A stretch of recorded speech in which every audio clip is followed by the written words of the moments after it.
Hi, Jaynie Morris here. Welcome to another spontaneous chat with Jaynie.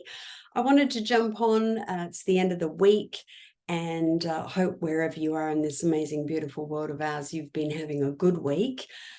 Because as we know, on a global scale, that has not certainly been the case in many areas, and our hearts have been constantly breaking and pouring out, and our thoughts and prayers have been going to many areas of our beautiful planet that are experiencing incredible, horrific situations and events at the moment, both man-made and natural disasters. So for those of you who have been affected or are connected in any way, please know that my heart has been wrapped around all of you, in particular in this last week.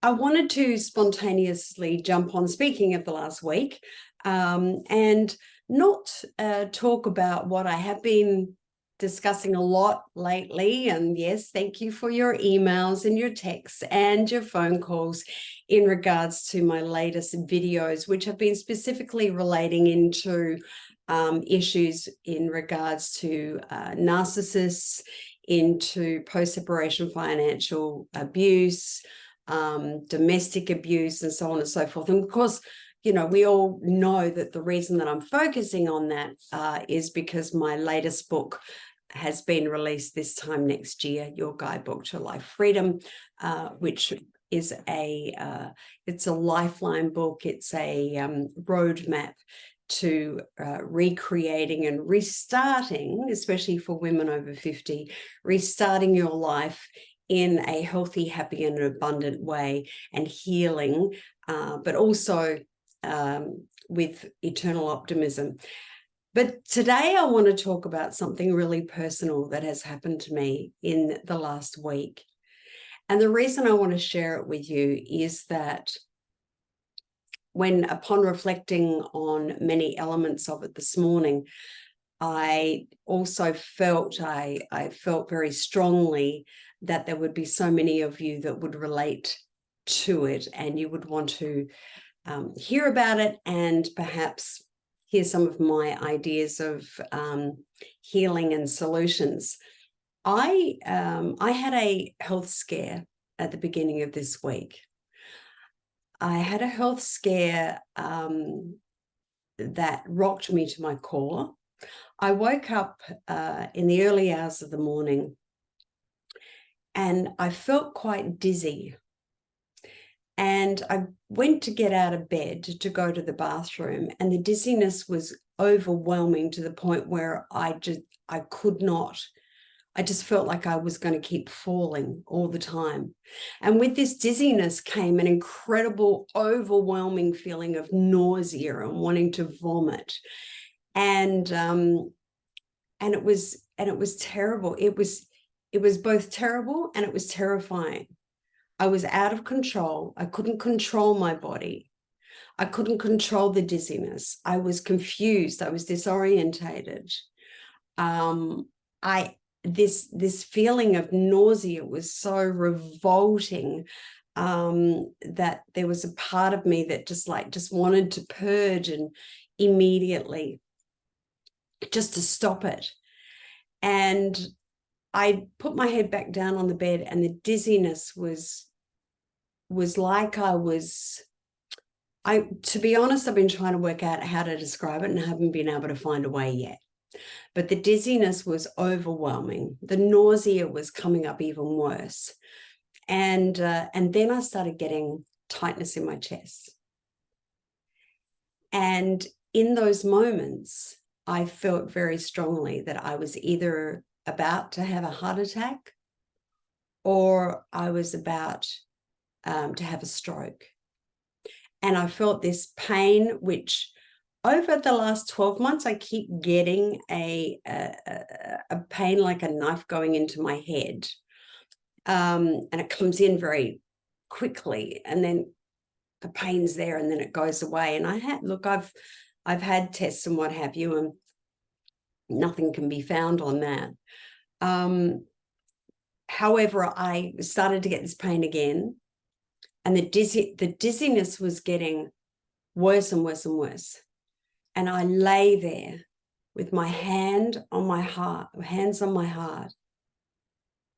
and I kept doing all of the things that I have taught for many, many years with clients and in groups and in conferences and seminars when I've been speaking, and we've been talking about anxiety and depression and overwhelm.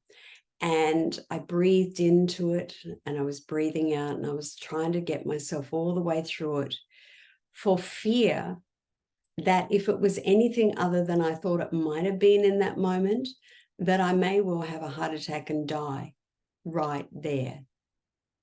Now, I know that sounds very dramatic. In the moment, it was. This went on for a couple of hours. The pains in my chest dissipated, but the dizziness remained, the nausea remained. I attempted to go to the bathroom a couple of times. I made it once, and then the nausea was so bad that I had to hold myself down on the floor. I didn't vomit, but the dizziness remained. Several hours went by. So it started around about at 1 o'clock in the morning, and I think it was finally about 6 or 6:30 that I managed to drift off to sleep, just through pure exhaustion. The dizziness had started to subside. The nausea had started to subside. Now, the reason I'm sharing this with you is I did do what everybody should do in those instances. And some of you I know right now would be saying, you should have called an ambulance immediately. And I must say that my partner was very keen to get me off to emergency straight away. But there was a part of me that felt foolish. I felt like, what if this isn't a heart attack? What if this isn't a stroke? And I get, I don't even know if I can get into an ambulance. I can heal myself. I healed myself 12 years ago when they gave me 2 months to live. Surely I can work this out now. And there was this voice in my head that kept saying, it's not a heart attack. It's not a stroke. It's the big picture, and you're not paying attention. And that's what I want to share with you now, because I have had tests and what have you, and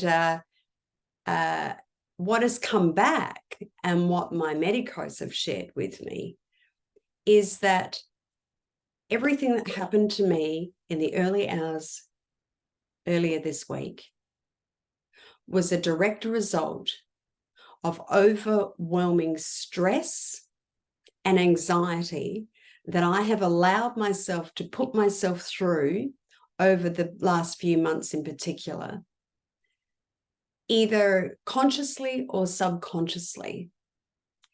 And it has emanated from all of the years that I was going through chronic stress and anxiety as a direct result of my relationship that I was in of domestic abuse, which of course is the reason I wrote this book, to help others so that they don't go through that. And so I want to share this with you because it was anxiety, it was stress, and it was a wake-up call for me.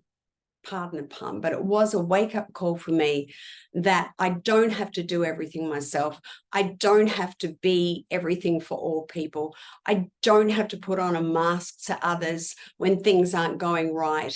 And the number one priority is to look after me. If I look after myself, my mind, my heart, my soul, my physical well-being first, I will be able to help others. And that is what I am here to do. I know that my purpose is to help others, to shine a light on others so that even more people can be healthy, happier, and healed and abundant. And that's my purpose. And in order to do that, I have to be healthier, happier, healed, and more abundant. So I have started on a new path in the direction of self-care, and I'm going to be talking about that a lot in the upcoming weeks. And certainly in 2024, I have made some serious decisions that are making some big changes. And as far as the work that I do, that I bring to you, I'm really excited because we are going to be bringing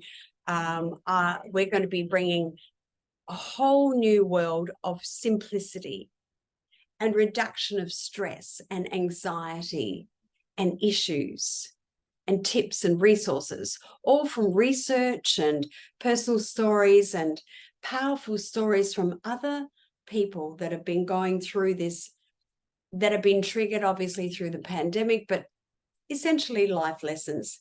Now, I'm a master NLP practitioner and timeline therapy practitioner. I'm a life coach. I'm an author. I'm a public speaker. I'm a media commentator. I'm a survivor, and I'm a passionate advocate for women over 50. And bring those all into one, and that is who I am. That is what I do, and that is how I serve. And that is what I'm going to bring to you in 2024. So I would encourage you, if you feel that what I've just shared with you on a personal level that has just happened to me and given me such a big wake-up call, if you feel, if you relate to any of that, I would love you to reach out to me. I'd love to hear from you. I'd love to hear your stories. I'd love to hear if you've gone through this, how you've overcome it, because I would love to invite you to be a part of all of the things that I'm going to be doing in 2024 in order to serve, to help, to make sure that everything that I do for you and for others on the global scale is of purpose and serves and helps you to be healthier, happier, healed, and abundant.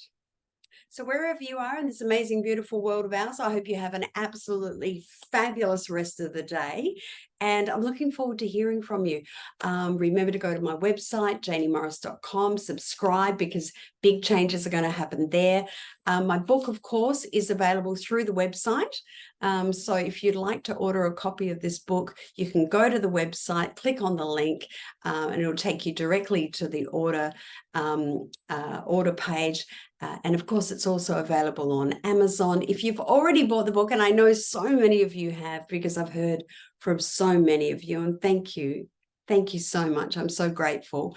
If you've already bought the book and you'd like to let me know your thoughts and feedback, please contact me, email me, go to the website. All the details are there, how to contact me.